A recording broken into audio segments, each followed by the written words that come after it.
Olá a todas e todos, bem-vindas e bem-vindos ao Vida em Movimento, o videocast da Fundação Grupo Volkswagen. Eu sou Ludmila Vilar e esse é o último programa do ano. Exatamente por isso a gente está fechando com chave de ouro, tratando de um tema importantíssimo quando se fala de Brasil, um país com tantas desigualdades. Hoje a gente vai aprender sobre mobilidade social. Vou explicar aqui rapidamente do que se trata esse conceito. Mobilidade social nada mais é do que a possibilidade da gente mudar de hierarquia social ao longo do tempo. Ou seja, como se diz popularmente, seria o velho e bom crescer na vida. Atingir patamares e conquistar coisas que as gerações anteriores, nossos pais, nossos avós, nossos bisavós, não puderam e não conseguiram, geralmente por falta de oportunidades. E para nos ajudar a abordar esse assunto e seus diferentes aspectos, teremos duas convidadas muito especiais. Uma delas é a Melissa Pimentel, conselheira independente da Fundação Grupo Volkswagen, e a Petrina Santos, gerente executiva de ESG e sustentabilidade da Volkswagen Financial Services do Brasil. Oi, Melissa. Oi, Petrina. Prazer ter vocês aqui com a gente para conversar de um tema tão importante que vocês entendem tanto. Bom, eu queria começar falando do conceito de mobilidade em si. Além da mobilidade social, o conceito e como é esse cenário no Brasil, a gente vai tratar também aqui de um assunto que se relaciona diretamente com o tema, que é a Agenda 2030 e os Objetivos de Desenvolvimento Sustentável da ONU. Alguns desses objetivos, entendo, falam diretamente sobre questões fundamentais para que a gente tenha mobilidade social. Eu acho que são temas como erradicação da pobreza, fome zero, trabalho decente, acesso à água potável, direito à moradia, uma moradia saudável, confortável e segura, entre outros. Então, aqui já fazendo a primeira pergunta, né? Considerando todos esses temas, todas as complexidades que a gente tem no contexto brasileiro, quais são os principais desafios para uma pessoa conseguir ter mobilidade social ascendente num país pautado, não só por tantas desigualdades, como também, ao que parece, pela perpetuação de tantas desigualdades, né? A impossibilidade de se mexer. Como é que você pensa, como é que você pode ascender positivamente num país que quase te impede, muitas vezes, de você galgar uma vida mais confortável, uma vida mais segura? Você pode começar falando, acho que a Petrina pode começar falando, depois a gente ouve a Melissa. Bom, Ludmila, para mim, assim, pela minha experiência de ser uma pessoa também que precisou enfrentar essas barreiras sociais e econômicas, né, para chegar e construir uma história diferente dos ascendentes, né? Então, como que eu me torno uma boa ascendente para os meus descendentes, né? E também cuido, né, de fazer essa prosperidade reverberar para os meus pais e para quem veio antes de mim, né? Então, acho que são 3 aspectos principais. Primeiro, parafraseando o Paul Pullman, né? Ele fala que o CEO da Unilever, ele comenta que a gente aprendeu muito bem a privatizar o impacto positivo e a sociabilizar os impactos negativos de tudo que a gente faz, né? Então, isso é muito significativo porque isso está muito conectado com o segundo ponto, que, de fato, se a gente quer ter uma população, e principalmente jovens, né, que estejam à frente do que precisam fazer e que sejam capazes de sonhar também. Eu tive a possibilidade de trabalhar muito tempo com juventude e eu lidava com meninos e meninas de 12 anos que não sabiam responder se tinham um sonho ou não, né? Então, assim, está muito conectado com esse segundo ponto, que é a gente vai precisar trazer um mindset diferente, que vai envolver quebra de paradigma, que é a prosperidade, ela precisa ser compartilhada. A gente não está falando nem de todo mundo ser rico ou todo mundo ser pobre. Não é rico ou pobre essa equação do ou, né? Mas, de fato, a prosperidade ela tem que ser compartilhada. O que isso significa? Os recursos básicos para quando você fala de uma mobilidade social, você comenta, né, do ODS 12 de erradicação da pobreza, acesso a recursos, etc., etc. Essas questões básicas e fundamentais, elas precisam ser compartilhadas, né? E aí, para mim, também vai estar muito conectado, então, com esse terceiro ponto, que é a mesma coragem que a gente tem, a mesma ousadia que a gente tem de levantar todos os dias da cama, de ir trabalhar, de dar seu melhor, de conquistar os KPIs, de conquistar as metas e tudo mais, essa mesma coragem que a gente vai precisar trazer para a mobilidade social e principalmente quando a gente fala para a sustentabilidade, para fazer acontecer. Então, fechando, né? A gente sabe como fazer, porque a gente faz isso muito bem para os negócios e para a sociedade como um todo. Agora é só começar a envolver esse tema também para dentro dessa temática, né? Usar essa habilidade. Usar essa habilidade. Também, né? Que a gente já tem, então, para esse outro tema. Bom, obrigado pela pergunta, primeiro. E continuando um pouco aqui a opinião da Petrina, eu tive a oportunidade de ler alguns livros, né, sobre budismo, enfim, que é do meu interesse pessoal.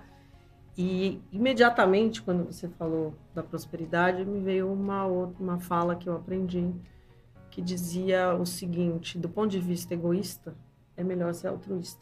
Então, é essa questão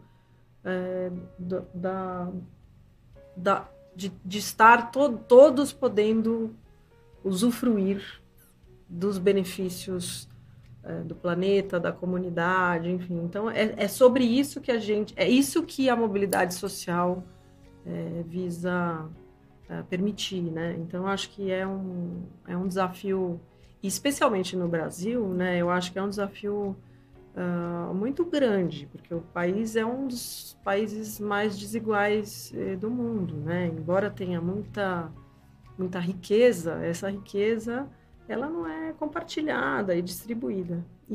E a gente tem alguns mecanismos perversos de manutenção pouco disso, né? Sabe assim? Então, quando você bloqueia acessos, eu acho que a mobilidade social também é muito sobre acesso, né? É acesso à cultura, é acesso à saúde, é acesso a um cuidado básico das crianças quando a mãe precisa ir trabalhar. A gente viu recentemente, né, o tema que está agora em voga sobre a invisibilidade do trabalho feminino, a economia do cuidado, né, que é um termo novo que está surgindo.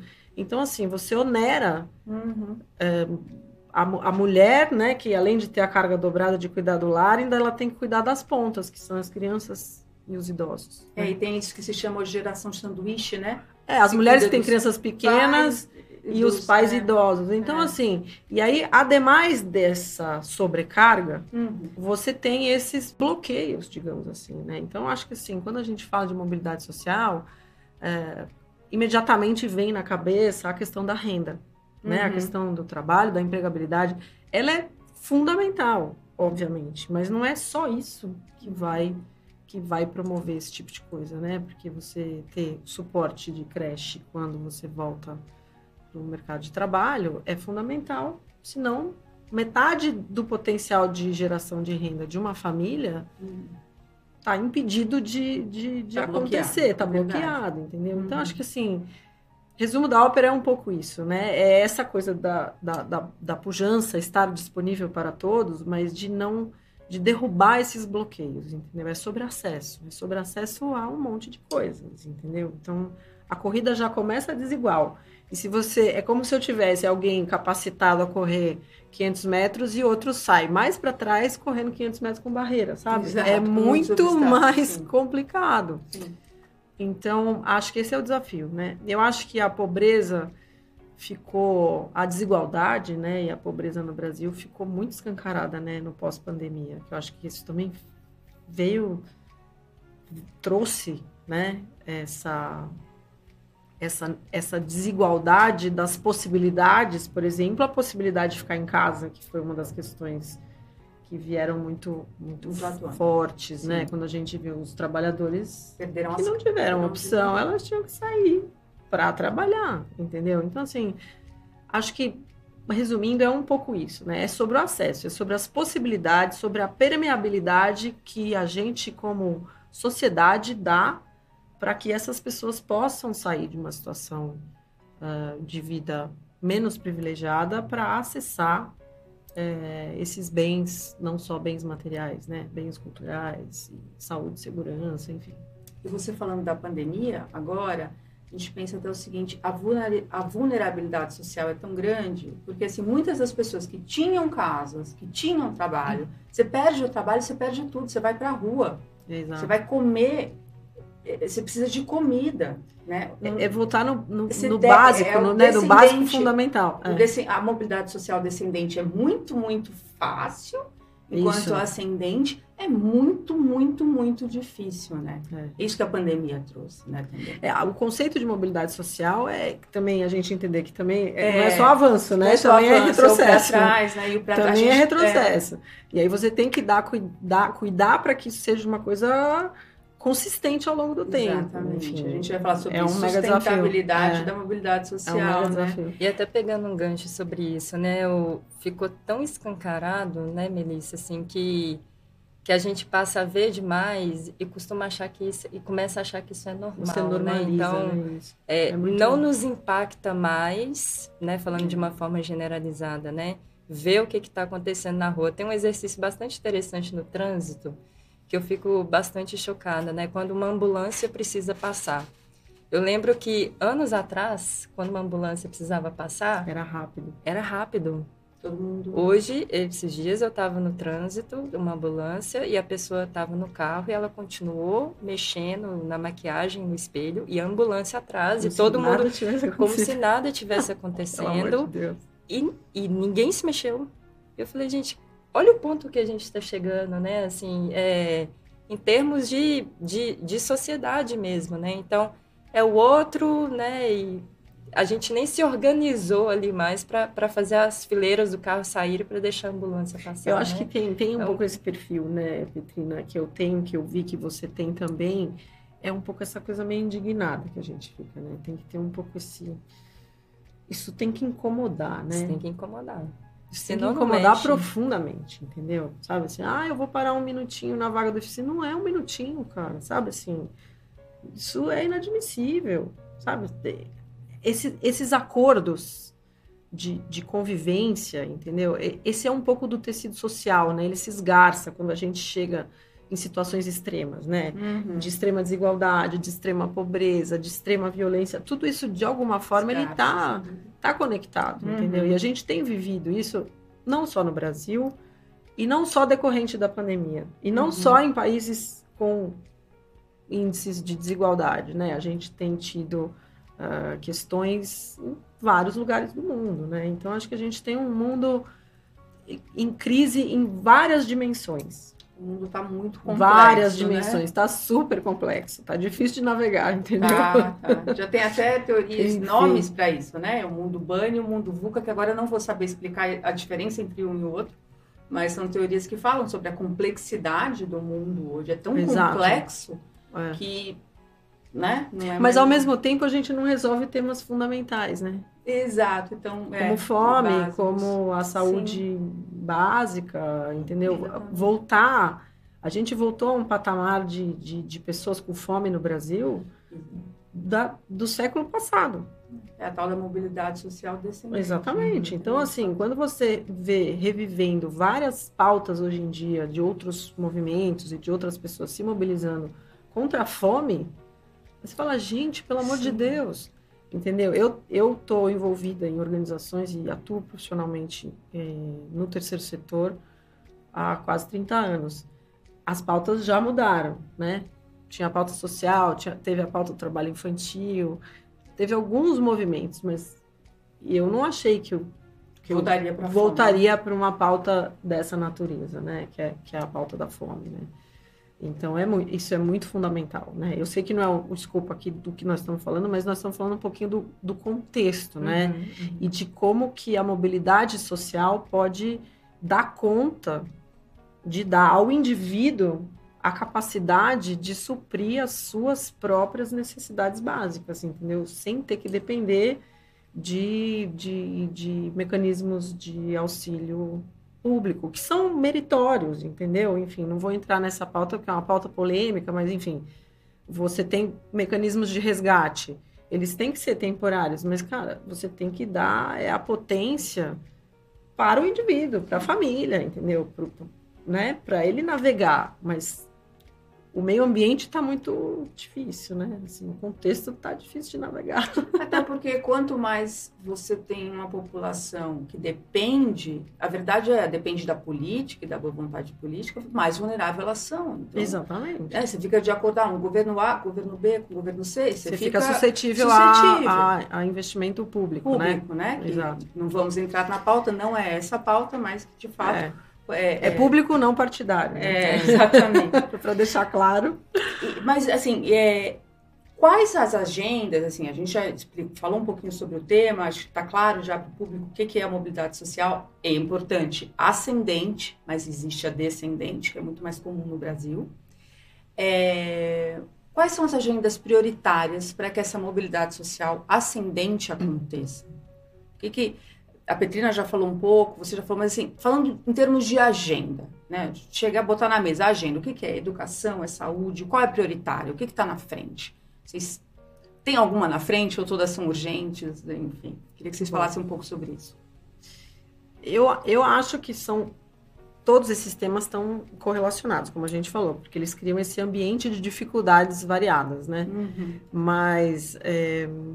eu acho que, sem dúvida, a educação, né? Eu acho que isso é um pilar fundamental. Isso é uma crença pessoal minha, mas eu acho que desde o começo da trilha, né? Da formação do indivíduo, começando na educação infantil, né? A educação infantil é um tema que foi descoberto nos últimos anos em função... do maior conhecimento sobre o desenvolvimento do cérebro, né? A neurociência trouxe a importância da formação do indivíduo nos primeiros anos, né? Então, tanto que você vê no Brasil, a política pública mudou, deixou de ser cuidar de criança e passou a chamar-se educação infantil. Ele é o primeiro pedaço da formação do indivíduo. Agora, é uma trilha super longa, né? E a trilha longa tem que terminar lá na outra ponta com uma pessoa capaz de ser produtiva e de se colocar no mundo do trabalho e gerar a receita mínima para a sua sobrevivência básica. Então, assim, agora, resolve rápido? Não resolve rápido, né? Você está falando de 0 a 18. Né? E tem que ter investimento maciço nisso. Claro, todas as outras coisas são coadjuvantes e são super importantes, mas eu acho que a formação... Educação e formação, e no fim, como desfecho, formação para o mundo do trabalho, eu acho fundamental. Enfim. Sim, eu acho que bem plugado com essa questão da educação também é a própria alimentação, né? Esse recurso do Fome Zero mesmo. A gente tem até um ODS dedicado para isso também, né? Lógico que os ODS têm um impacto, né? Integrativo, mas por mais que você tenha acesso à educação, etc., se a gente não cuida mesmo desse recurso físico e tangível, isso prejudica, né, Melissa, até conexões neurais, né? Assim, questões cognitivas e tudo mais, que voltam em determinada época da vida, né, se isso não foi bem cuidado. Então, existe um aspecto, isso, né, a gente volta para o mapa da fome, eu tenho grande parte da população passando fome, e não dá para a gente conseguir avançar na educação se eu estou com a criança tendo a única refeição do dia dela, né, na escola, que às vezes aí vai ser aquele arroz temperado, né, e tudo mais. Então, essa questão da alimentação é muito urgente, né. Agora, existe uma agenda que ela ainda não é temática, mas eu gostaria de trazer uma boa provocação aqui, né? Isso precisa fazer parte, e as empresas elas precisam entender que isso é uma corresponsabilidade do setor privado, né? Então, às vezes, quando a gente fala dessas grandes agendas, né? Educação, trabalho, alimentação, etc., a gente tende a esperar muito ou da sociedade civil, né, Melissa? Exato. Ou do próprio governo, né? E a chave dessa transformação, que vem inclusive na Agenda 2030, pela primeira vez numa agenda da ONU, que traz o aspecto econômico, que é esse crescimento sustentável, né? Então, a empresa com seus funcionários, ela tem essa corresponsabilidade de pensar na qualidade da alimentação, na qualidade do serviço médico, do SESMIT, né, que você presta, como que você vai conseguir trazer desenvolvimento educacional para seus colaboradores, como que você vai trazer para dentro de casa a mesma representatividade que a gente tem da população brasileira para dentro da sua liderança e dos seus colaboradores, né? Eu falo isso porque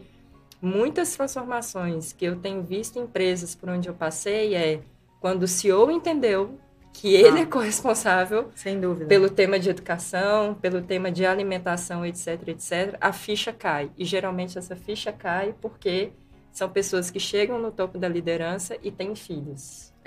Né?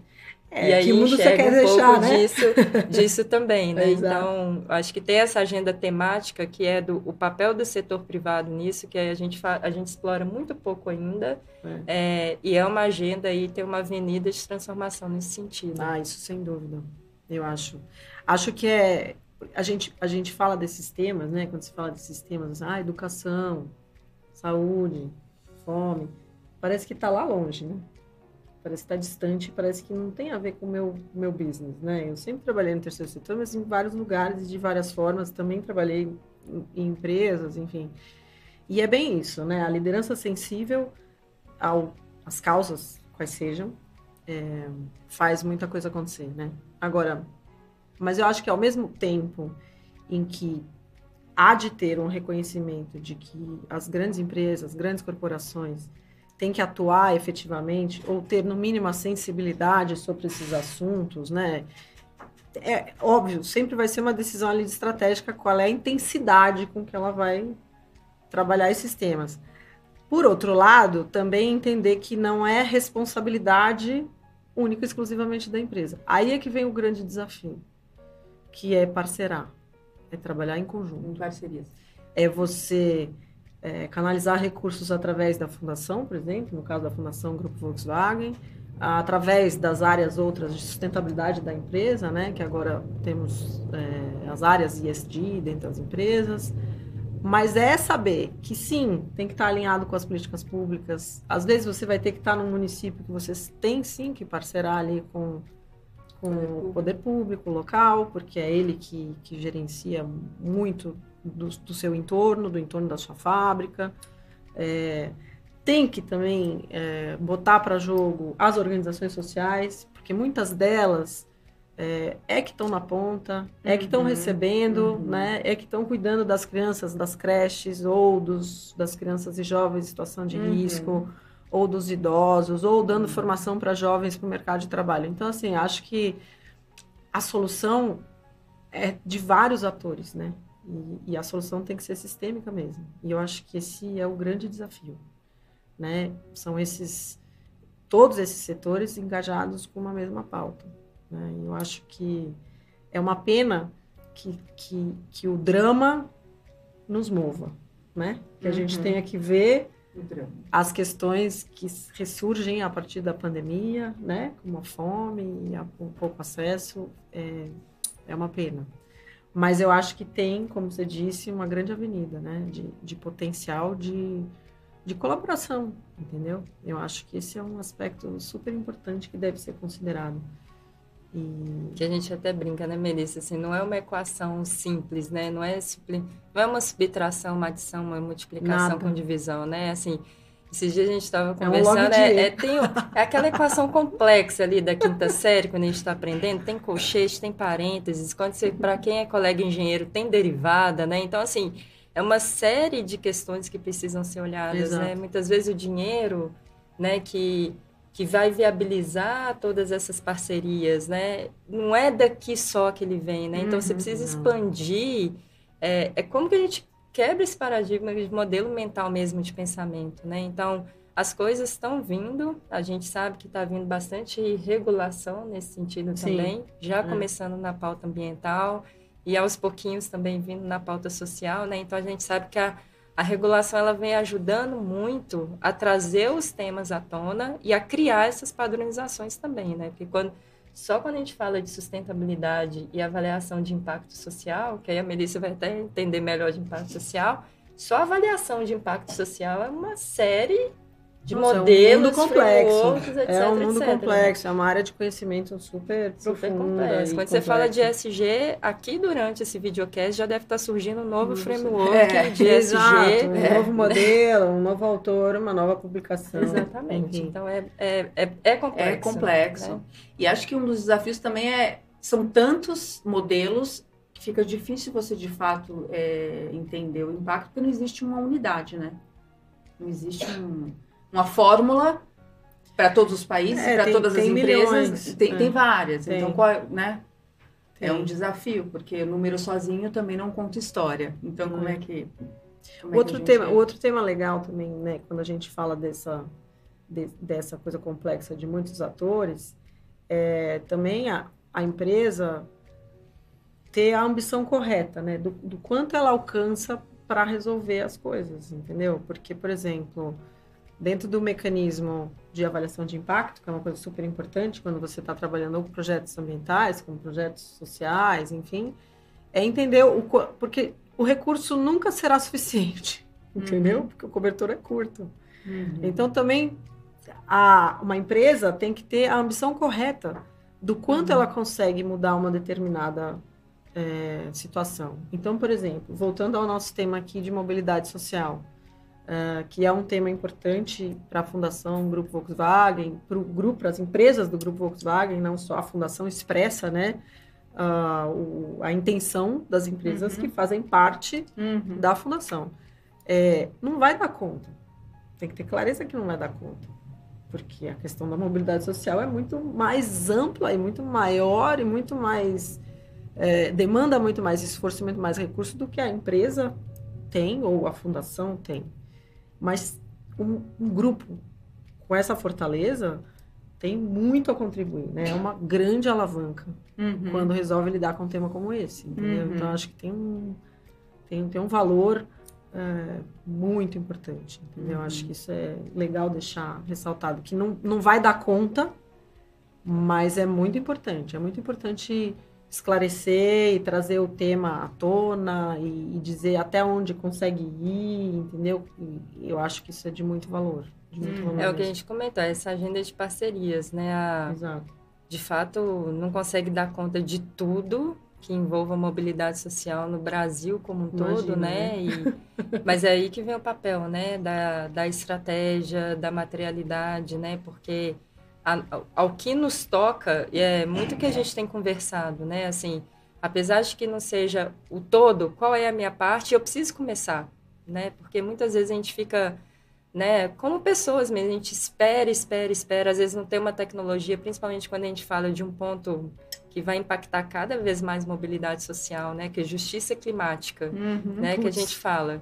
Justiça climática, os impactos do clima, tem CPF, tem cor e tem região, né? Porque a gente conhece pessoas de projetos sociais que dormem 7 pessoas no cômodo. E eu fico pensando como é que essas pessoas estão dormindo com essa onda de calor. Exato. Agora, e como é que estão indo trabalhar, conseguindo trabalhar com dignidade e com a cabeça boa e às vezes até ali com a alimentação impactada, né? Então, assim, é muita coisa, né? Mas qual que é, então, a nossa estratégia, prioridade, juntando esforços, né? E junto aí com os outros setores também, para a gente fazer o que nos cabe, né? Então, principalmente quando a gente fala de clima hoje, que a gente sabe que vai vir muitas tecnologias, né? Porque ainda está começando a eletrificação, quando a gente fala de biocombustível, etc., a gente precisa começar, como foi com o smartphone anos atrás, né? Quando começou, sei lá, tinha aquele bip que você pendurava na cintura, e hoje já é isso, né? Então, assim, se a gente não começar, a gente não vai vendo o que pode melhorar e quais são outras ferramentas que vão estar melhor, né? Quais vão ser, por exemplo, as melhores tecnologias para lidar com todos esses aspectos climáticos na construção de base, né? Então, assim... É nesse nível que a gente precisa chegar, né? E tudo isso também pode virar produto, serviço para todas as empresas, fazendo a prosperidade gerar, né? É o compartilhamento da prosperidade, né? Exato. Você ter... E eu acho que o que é legal também, falando em prosperidade, né? Que a gente falou aqui de vários pontos que não são pontos difíceis, né? Para não dizer pontos negativos, não são pontos difíceis. Nós estamos falando de fome, de desigualdade e pobreza. Mas eu acho que um aspecto também super importante, tendo, né, trabalhado em várias organizações, é a gente também começar a entender que essa população é ver a potência, né? E não ver a falta. É também olhar, esse também é uma mudança, também é uma quebra de paradigma, né? O que uma organização como as empresas do grupo Volkswagen e a fundação, enfim, como que você olha quando você vai atuar junto com uma determinada comunidade, por exemplo, aquela comunidade? Você vai olhar tudo que falta ou você vai ver potência? Eu acho que isso tem sido uma mudança de paradigma também, entendeu? Então, tem alguns projetos que você vê e fala, nossa, porque quando você... Aí volta ao tema inicial que a gente estava falando, você dá acesso. Quando você abre essa janela da possibilidade, aí você vê a potência das pessoas, das organizações sociais, de um território, para endereçar uma determinada causa, e isso é de muito valor, né? Então, acho que isso é um ponto para prestar atenção, é você destravar a potência, né, das pessoas e dos grupos sociais. E eu acho que só dá para fazer isso quando trabalha em parceria, né? As empresas, governos e as organizações da sociedade civil, entendeu? A gente queria falar um pouquinho de ODS, mais especificamente de ODS. A gente tem um ODS que fala sobre, que é voltada para parcerias, né? Se eu não me engano, é o ODS 17. De parcerias multissetoriais, né? É tão importante que é um dos objetivos do desenvolvimento sustentável, ou seja, sem parceria não há desenvolvimento. Mas eu queria saber de vocês quais ODSs impactam diretamente quando a gente fala de mobilidade social. Eu entendo que o conjunto de ODSs trabalha junto, né? Trabalha em conjunto. A lógica é essa. A lógica é essa. Mas se a gente puder citar vocês conseguiriam citar algumas ODS que assim, putz, essas são as... Sem essas, a gente não trabalha mobilidade social. Vocês conseguiriam citar? Vai lá, Petrina, já trabalhou. O ODS 17 ele é tão potente, né, que ele tem um apelido também, que é o ODS da escala. Porque sem ele você não consegue escalar as ações que estão previstas, né, na Agenda 2030. Então, ele é carinhosamente chamado de ODS da escala. Para mim, principalmente trabalho, é muito difícil elencar ODSs, né? A gente fala de... A agenda, ela tem os impactos primários, secundários, terciários. Muitas vezes a gente tem que priorizar, porque senão você puxa o fio do novelo de lã e não termina, né? Porque todos eles impactam positivamente e negativamente entre eles, né?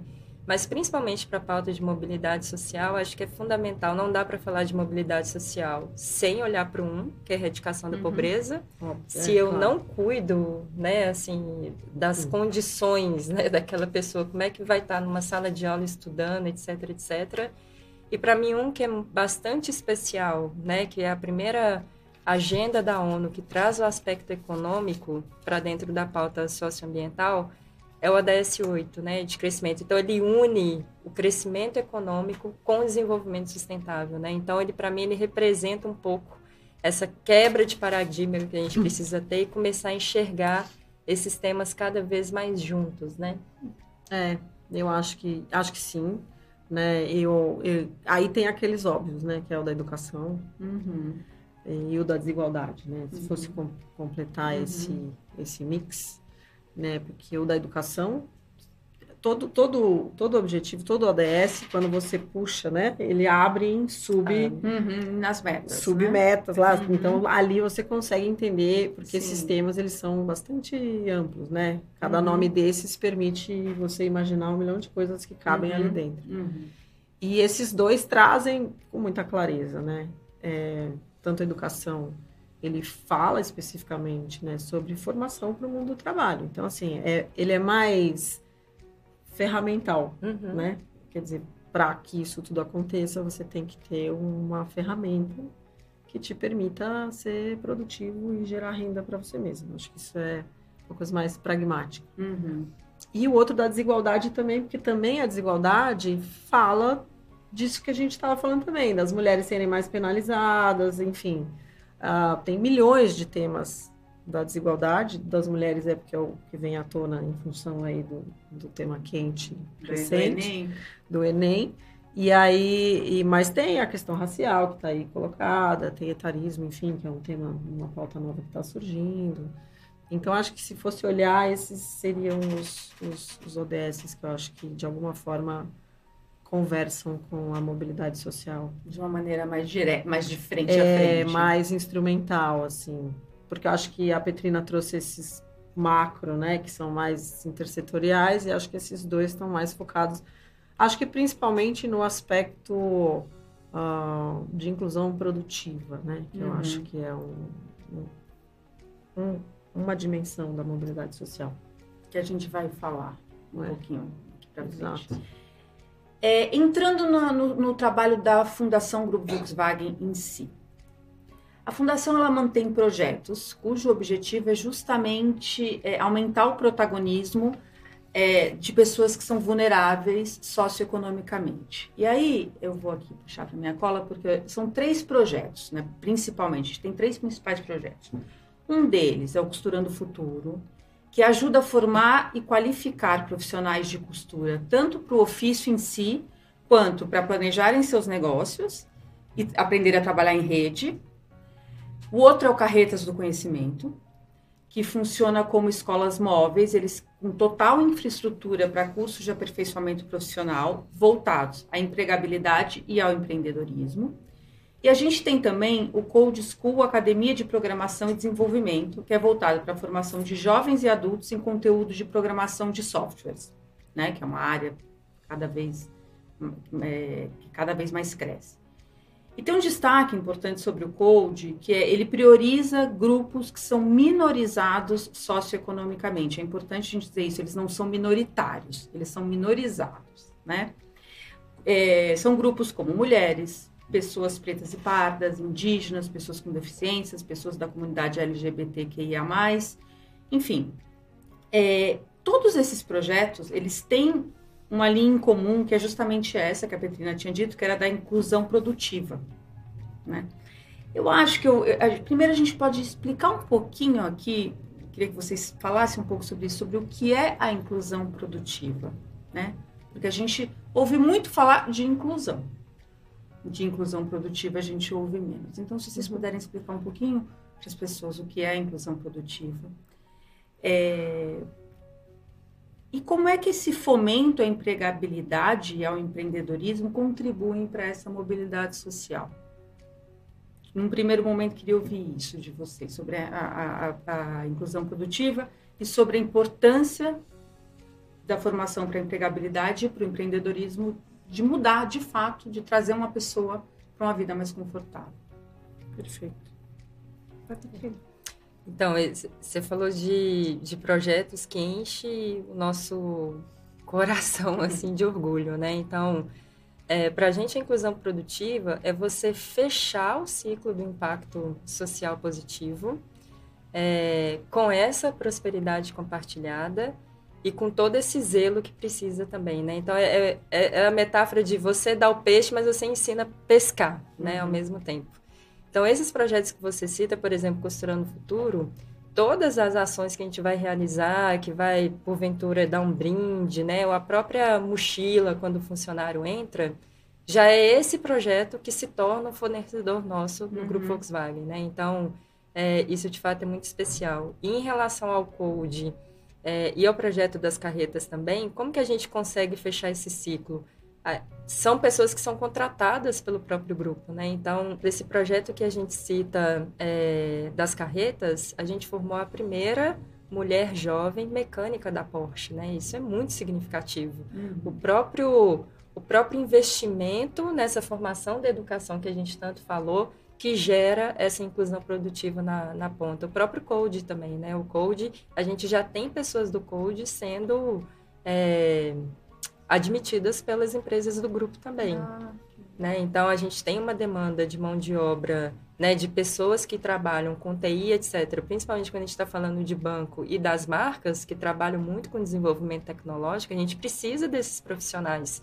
E ao invés de a gente simplesmente ir para o mercado e abrir essas vagas, como que a gente pluga isso? Isso foi um exercício, é um exercício que a gente tem feito com a Fundação desde o início do ano, né, dessa governança. Assim. Então, como que a gente pluga todas as ações que a gente realiza junto com a fundação, com as necessidades do negócio também, fechando esse ciclo do impacto social positivo. Isso é muito legal, né? Eu acho que você amarrar tudo, né? Uhum. Quando você começa, a gente começou a falar, e dá para perceber que é uma linha do tempo, né? Do desenvolvimento do indivíduo. E desde a educação infantil, né? A creche sendo um serviço que cuida da criança e também dá a possibilidade de prosperidade para a mãe, até a formação através dos projetos, né? A última reunião do conselho, a gente teve a oportunidade de conhecer, né, o projeto lá do Code School, muito bacana, assim, você ouvir. E quando você olha aquela infraestrutura, né, porque é junto com o Senai, e aquela qualidade daqueles equipamentos, aquela sala, sabe, assim, parece que você está em outro planeta. O nível altíssimo de oferta, né? De novo, a gente volta no tema do acesso, né? Porque é isso, se a gente tivesse muitas code schools, a gente tinha muita gente formada e habilitada, e eu acho que o imprescindível desse projeto, o ponto mais importante desse projeto é justamente buscar esse público minorizado, né? Que se não fosse pelo projeto não teria a possibilidade. De novo a gente está falando nas barreiras que a gente acabou de falar há pouco tempo atrás. Então, quando você tem um projeto que de propósito rompe essas barreiras, aí é que está a riqueza e a potência, né, de um projeto como esse. E eu acho que, embora, né, seja um grande valor a empresa cuidar para que parte desse público formado retorne para a empresa, porque, enfim, é um ganha-ganha, né? Ganha, ganha, ganha. Ganha o projeto, ganha o indivíduo, ganha a empresa. O que é mais interessante, ademais disso, é também jogar esse profissional no mercado de trabalho, entendeu? Então, assim, e trabalhar com áreas que são, no caso do Code, super quente, né? Então, a gente está vendo aí que tem uma demanda por profissionais bem formados, né? Isso no caso do Code. No caso do trabalho com as costureiras, bom, eu sou fã, né? A primeira coisa que eu fiz foi comprar minha malinha de carregar notebook, das costureiras, do Costurando o Futuro, enfim.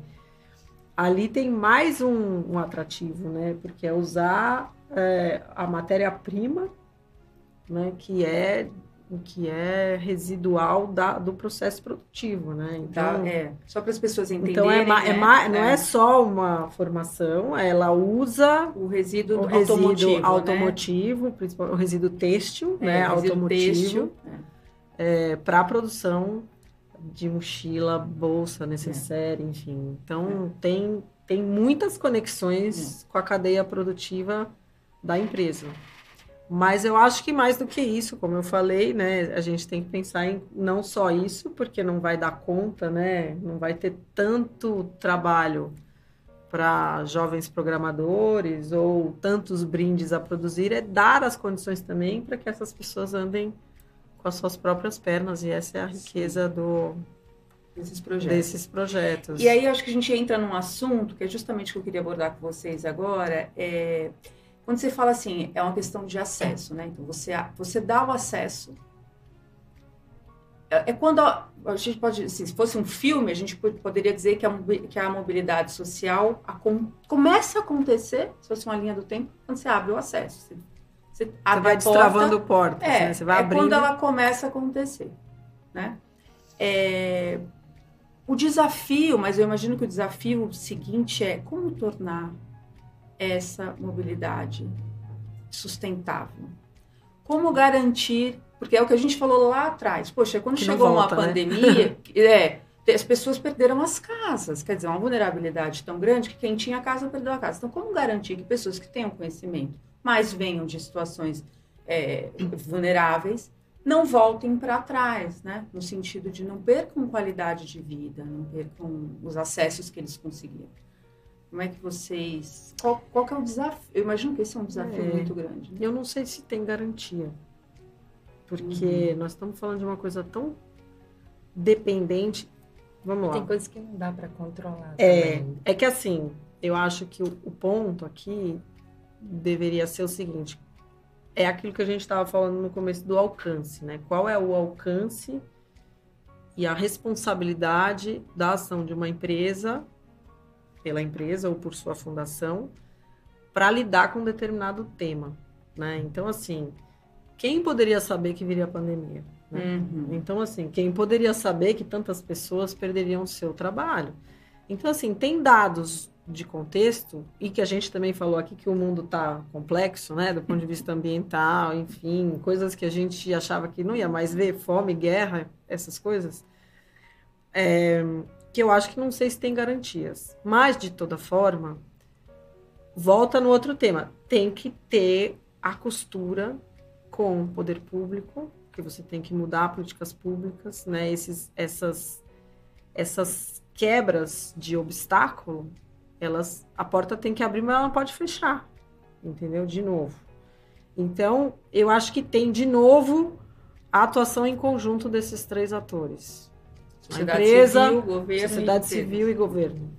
E no caso específico da sociedade civil, já puxando a brasa para a minha sardinha do terceiro setor, é investir em projetos, porque vamos lembrar aqui que a Fundação é uma patrocinadora, apoiadora de projetos, né? A Fundação não entrega a sua missão sem apoiar projetos da sociedade civil. É entender que eu acho que é um desafio para o setor, e aí eu posso falar talvez mais para frente um pouquinho da filantropia, quer dizer, qual é esse capital investido nesses projetos tem que ser de longo prazo. E podem ser de risco. Quer dizer, o capital filantrópico, o dinheiro que vem de uma fundação ou de uma empresa que vai investir nesse tipo de projeto, ele se permite assumir um pouco mais de risco. Porque esses projetos, eles são experimentais. Mas, porque o tema é mobilidade social, não pode ser um dinheiro de curto prazo. Então, acho que resumindo, se eu fosse tentar entender, garantia não tem, mas tem um jeito diferente de fazer que permite que essas soluções sejam mais duradouras. Entendi. Não há garantia de que elas não vão voltar para trás, porque tem coisas que a gente não controla. Mas, assim, esse dinheiro pode ser mais de risco, porque ele não pressupõe que haverá retorno financeiro, porque essa é a lógica de um capital filantrópico, certo? Filantropia é isso.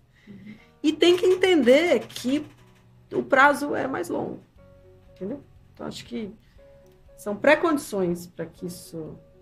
Enfim, não sei o que você acha, mas eu acho que é um pouco super nesse lugar, assim. E eu adicionaria que, ao mesmo tempo que a gente precisa dessa mudança, né, de entender que o investimento não pode ser só a curto prazo, como brasileiros, a gente precisa também aprender a lidar com o longo prazo, né? Então, a gente vive num país tão estável que a gente não pensa em médio e longo prazo, né? A gente, como banco, né, Volkswagen Financial Services, a gente faz parte da FEBRABAN. A FEBRABAN, que é a Federação Brasileira de Bancos, recentemente divulgou o estudo anual que eles realizam de saúde financeira, né, dos brasileiros, e mais de 50% dos entrevistados apontaram que estão há mais de um ano no sufoco financeiro, né? Então, a gente não tem o hábito, a cultura, o costume, desde pequeno, de aprender sobre isso e de se preparar, né? Assim, compartilhando um caso pessoal, né? De uma amiga que já planejou uma viagem e já fez a reserva, porque o hotel para onde vai termina rápido, para 2025. Jesus. E eu falei, gente, como que os estrangeiros... eles têm esse pensamento, né? Porque a gente no Brasil, nunca que você está pensando numa viagem que você vai fazer para 2025 já com a hospedagem paga. entendeu? Assim, Mas a essa gente não amiga é consegue. estrangeira? E por que tá que bom. consegue? Porque vive em países, beleza, que tem uma realidade totalmente diferente, mais estáveis e que consegue ter um pouco desse pensamento, né? Então, eu fico pensando em como que a gente vai conseguir trazer... a gente já tem conseguido, né, startar os projetos e fazer os projetos, mas também ir trazendo essa competência dessa gestão de uma forma internalizada, né? E ao passo que eu não consigo prever uma pandemia, mas de tal forma eu tenho uma competência interna onde eu conseguir criar uma reserva, né? Eu conseguir criar alguma coisa que passa por uma série de hábitos, né?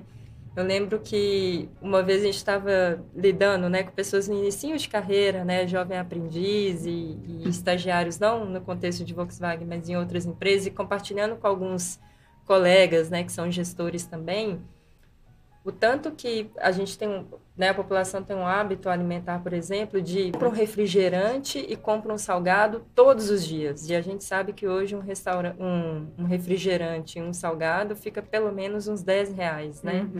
E eu lembro de um amigo gestor comentando que essa pessoa jovem sempre falava que estava sem dinheiro e pediu ajuda para ele, né, de como que ela poderia se organizar. E a primeira coisa que ele falou para ela foi assim: primeiro, deixar de comprar todos os dias esse refrigerante e esse salgado, né? Então, como que a gente trabalha com esse equilíbrio, né? Não é que nunca você vai fazer isso, mas como que você começa a trazer um pouco de planejamento.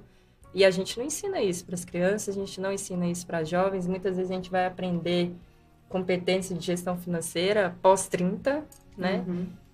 E isso, de fato, emperra, né, a alavancagem do país como um todo, né? É como que a gente começa, aqui no Brasil a gente tem muito ainda isso, né? Como que a gente muda para um pensamento baseado em prosperidade e não escassez, né? A gente ainda toma muita decisão inconsciente e irracional baseado em escassez. Isso está presente no nosso dia a dia, seja em qualquer empresa, pode ser governo, sociedade civil, setor privado, pode ser você dentro da sua família. A gente ainda toma muitas decisões profissionais e pessoais baseadas na escassez. A gente ainda não conseguiu, como brasileiro, virar essa chave, né? Como que eu posso estar em outro patamar para além da escassez e pensar que sim, né? É possível. E aí sim eu começo a parar de pensar só no curto prazo, né? O que eu vou comer amanhã, no que eu tenho que comprar na semana que vem. Eu acho que as organizações sociais, né? Que são milhares espalhadas pelo Brasil, tem um pouco essa lógica também, né? A lógica da sobrevivência. Você sobreviver. Mas isso então, que eu ia quando dizer, você apoia um projeto, acho que ela trouxe um outro aspecto, não só, né, esse recurso ser aplicado com potencial de risco permitido, de longo prazo, mas fortalecendo a gestão e planejamento. Eu acho que isso é uma coisa que também muitas organizações precisam, e tem muito pouco recurso financeiro quando você olha as possibilidades de captação de recursos para organizações da sociedade civil. Muito pouco desse recurso é possível de ser aplicado em gestão, vai para causa, infraestrutura, né? Porque todo mundo quer ver ali, mas quanto que vai para o menino lá na ponta? Todo Quanto mundo que quer vai os para a números, família? Né? Ver os números. Aí entra aquela coisa do impacto. Poxa, medida do impacto social, como é que você mede o impacto social? Aí você fala, poxa, como é que você consegue entregar a qualidade necessária de um projeto, qual seja a finalidade desse projeto, se você não tem as capacidades básicas de sustentação disso na ponta? Isso quem que financia? Quem que apoia? É muito difícil conseguir esse tipo de recurso, entendeu? Hoje em dia, tem uma ferramenta mais moderna aí no mercado, você que é da área de financial services, que são os fundos patrimoniais, né? Depois que o museu pegou fogo, né, a lei destravou, e a gente tem hoje em dia um número razoável de institutos, fundações, tem uma movimentação crescente para a criação de fundos patrimoniais, né? Esses fundos patrimoniais são esses fundos de recursos financeiros que dão lastro para organizações ou para fundações, enfim, um modelo que tem nos Estados Unidos, né? Tem as Alumni Foundations e Tem fundos gigantescos. Você poderia explicar um pouquinho melhor como funciona a lógica do fundo patrimonial, para quem não O fundo patrimonial, a Petrina pode complementar melhor que eu venho da área de finanças, enfim. O fundo patrimonial é uma possibilidade, ele não é um fundo financeiro, né? É como se eu tivesse uma poupança que eu não posso mexer nela nunca.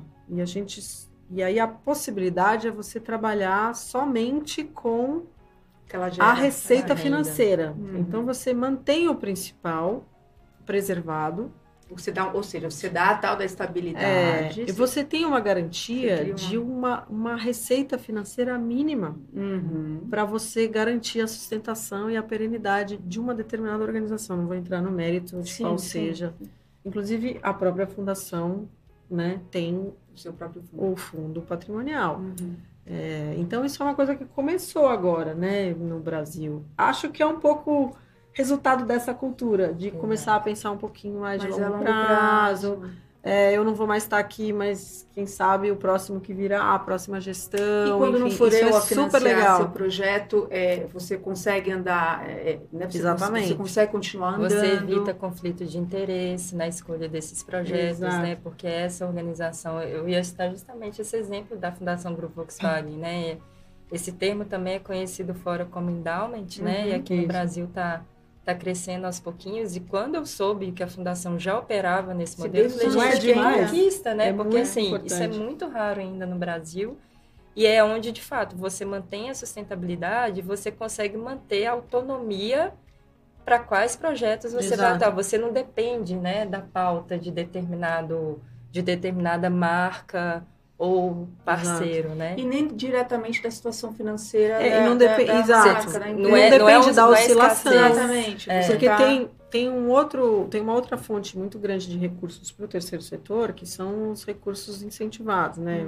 O uso das leis de incentivo, que são várias. Mas elas variam, né? Tem próprio dentro das empresas do grupo, ou em outros grupos empresariais, tem empresas que têm recurso num determinado ano, no outro ano não tem. Exatamente. Então, quando você ancora toda a sua estratégia filantrópica, né, de investimento em projetos sociais, de parceria com o governo, com organizações sociais, e você tem a sua disponibilidade financeira que oscila drasticamente, como é que você consegue endereçar isso que a gente está falando? Que precisa ser de longo prazo, que você precisa investir numa coisa que dê consistência, no invisível, na gestão. Como que você chega para uma organização, escassez, né, e fala para ela, tem esse o ano que vem tem mais, tá? Sabe, assim, você cria uma insegurança, né, de continuidade. Sim. E o que nós estamos falando aqui de temas que a gente está carregando há décadas, né, enfim, e o problema vem carregado há décadas, então a gente tem décadas também para resolver, mas enfim, precisa consistência, né? Precisa de previsibilidade, né? Precisa. E eu acho que essa lógica né, de você não olhar a escassez e olhar mesmo a disponibilidade, a potência das comunidades, a possibilidade desse trabalho articulado, acho que bom, pessoalmente é o que me encanta trabalhar nesse setor, né? Enfim, acho que a Petrina também, porque tá, mesmo dentro de um grupo empresarial, né, tá tentando, e é uma pauta complexa, né, essa pauta do ESG dentro das empresas. É bastante complexo. Aliás, falando em Petrina, queria te perguntar uma coisa, Petrina, diretamente para você. De que maneira essas iniciativas que a gente falou anteriormente, que são o Projeto Costurando o Futuro, a Carretas do Conhecimento e o Code School, como é que eles se encaixam dentro da agenda ESG da Volkswagen Financial Services? Perfeito. É um pouquinho que a gente estava falando desse exercício, né, da estratégia ESG, e apesar de ter esse nome, né, que a gente fala, nós que somos do setor da sustentabilidade, cada hora é um novo nome, né, e uma sopa de letrinha diferente, né, ESG, ODS, sustentabilidade. Então, a gente cuida para olhar para isso de uma maneira mais holística possível, entendendo que, mesmo a gente sendo uma empresa de mobilidade, o meu desafio, ele está muito mais do que o ambiental, né? O ambiental, ele é muito material, ele é muito importante, né? Porque eu estou falando que eu financio carro e alugo carros também. A gente tem uma empresa que tem o braço, né, de locação, mas o meu desafio social de governança ele é gigantesco também, né? Então, desde o ano passado, a gente tem uma estratégia, né, ESG e de sustentabilidade já estruturada, com um comitê também envolvendo todas as áreas. E uma das premissas, das 3 principais premissas que a gente tem de eixo de atuação no social, primeiro, é como que eu espelho a realidade da representatividade do Brasil para dentro de casa, e isso a gente faz por 2 meios principais, aliás, 3, que é focando no processos afirmativos para pessoas, né, pretas e pardas, né, autodeclaradas. Então, a gente tem crescido, a gente tem um programa que chama Representa, que foca muito nisso. Uma coisa que impressiona, né? A gente avançou muito também, e hoje a gente já conseguiu chegar em 40% dos cargos de liderança formados por mulheres, principalmente estando numa empresa de matriz alemã, a gente sabe o tanto que isso é desafiador.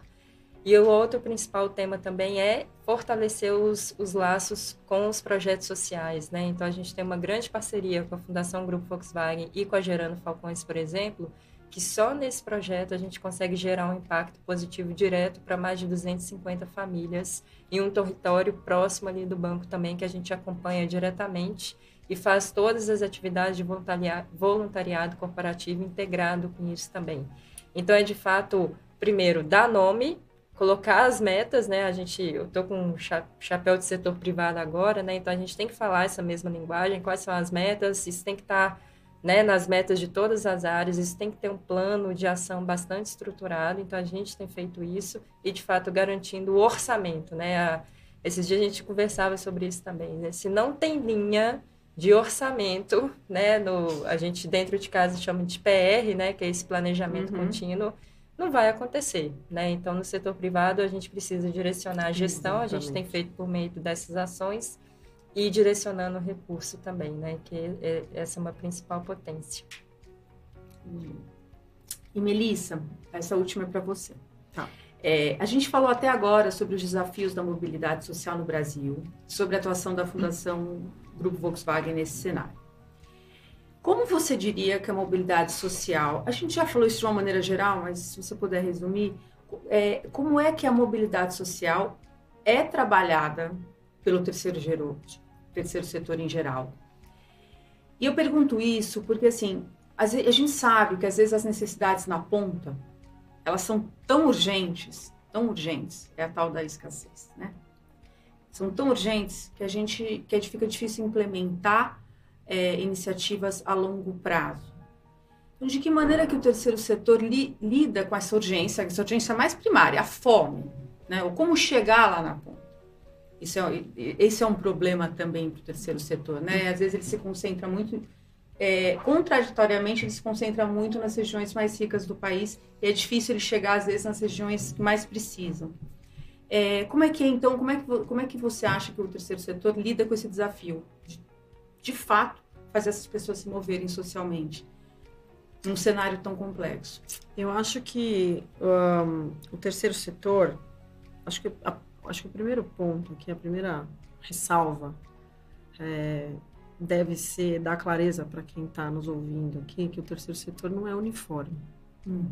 Né, e que existem muitas organizações com missões diferentes dentro desse chamado terceiro setor.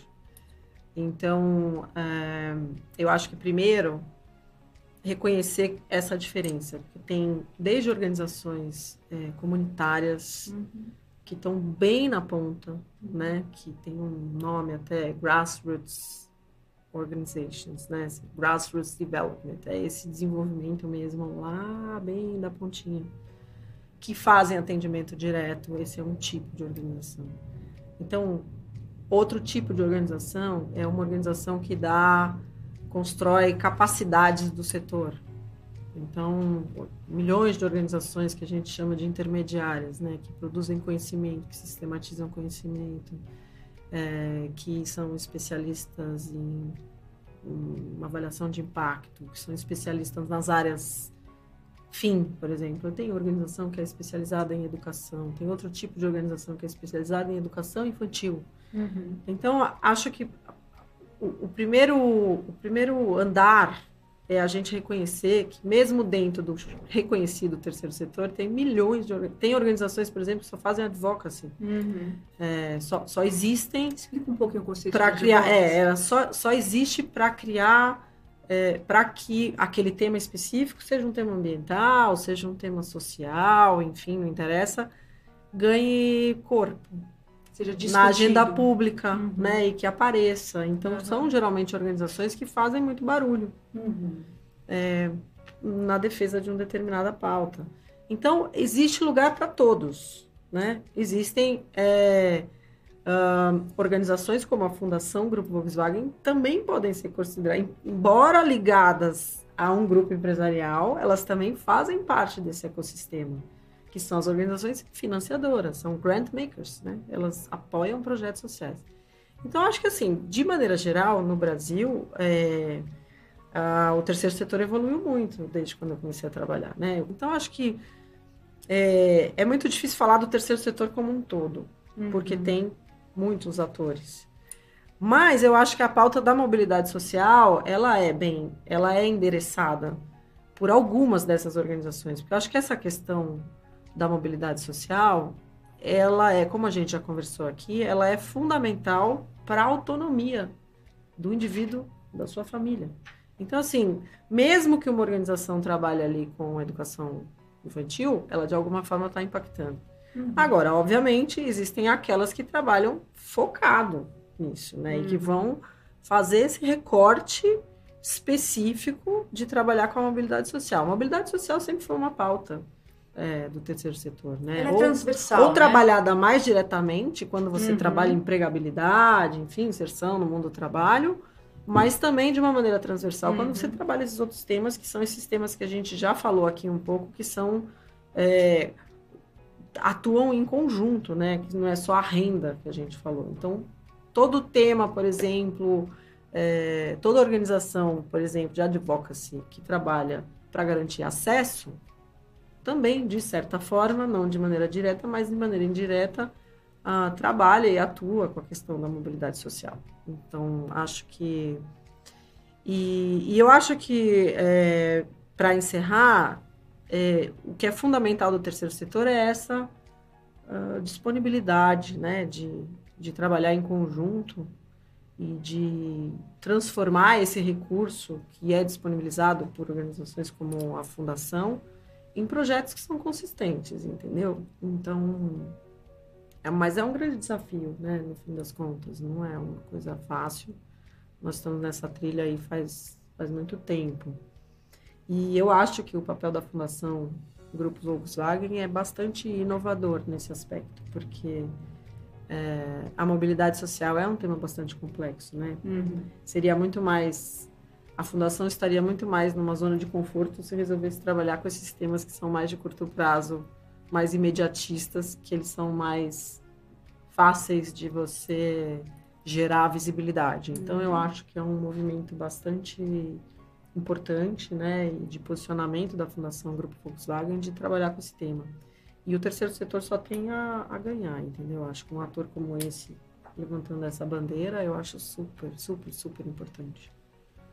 Enfim. Como a gente conversou, se não houver o envolvimento de todo mundo, a gente não anda para frente, não acende, né? Então, é uma pauta que a gente acho que é fundamental aqui nessa conversa. Um dos caldos mais importantes é entender isso. Não é só a iniciativa privada, não é só o governo, não é só a sociedade civil, mas todo mundo fazendo junto. Exato. Por uma pauta que é transversal, de fato, né? E com consistência, né? Que a gente falou aqui, com essa visão de um pouco mais médio e longo prazo. Com resultado. Focando em resultado, em meta, sabe? Assim, parece simples tudo isso. Não, isso não. Né? Acho que não nem parece simples, Acho que a né? gente embalou bem, assim, e trouxe esses aspectos. A hora de arregaçar a manga, né? E fazer isso acontecer. Mas como a Petrina disse, tem que ter a estratégia muito clara, né? Onde que a gente quer chegar. Eu acho que um ponto também que a gente conversou, né, Melissa, assim, o primeiro deles, né? A gente sabe como fazer, Porque se o mundo chegou no desenvolvimento que ele chegou, é porque a gente sabe fazer Tem coisas difíceis. A gente é muito competente em fazer coisas difíceis acontecerem. Exato. Então, de fato, é ter essa vontade direcionada, né? Eu acho que o segundo ponto que a gente comentou muito também não são nós e eles, né? Não. Quando a gente fala de como que a gente vai atuar, eu estou falando dos nossos futuros colaboradores, eu estou falando de futuros clientes e consumidores. Exatamente. A gente está falando de futuros professores, a gente está falando de futuros líderes, né? Quando eu falo de mobilidade social, não é o outro, né? Eu estou falando da próxima pessoa que vai estar sentada no meu papel de gerente executivo e de ESG sustentabilidade dentro de um banco, né? Então, é como que a gente aproxima esse discurso também, né? Porque parece que são tão longe dessas pessoas e essas pessoas, elas fazem parte do nosso ecossistema de negócio, de parcerias, de produtos e serviços, né? Parte da nossa vizinhança. Não está distante, né, Lenissa? Acho que essa é que é a riqueza, né? Porque a sustentabilidade quando chamava sustentabilidade, né? Toda essa pauta, não só o terceiro setor, mas a sustentabilidade, ela estava mais distante, né? Eu acho que essa transformação do ESG e a absorção disso para dentro das empresas, das companhias, quero crer que deu uma reviravolta, assim, né? Eu acho que isso a gente só tem a ganhar, né? Eu que estou muitos anos no terceiro setor, vejo essa movimentação.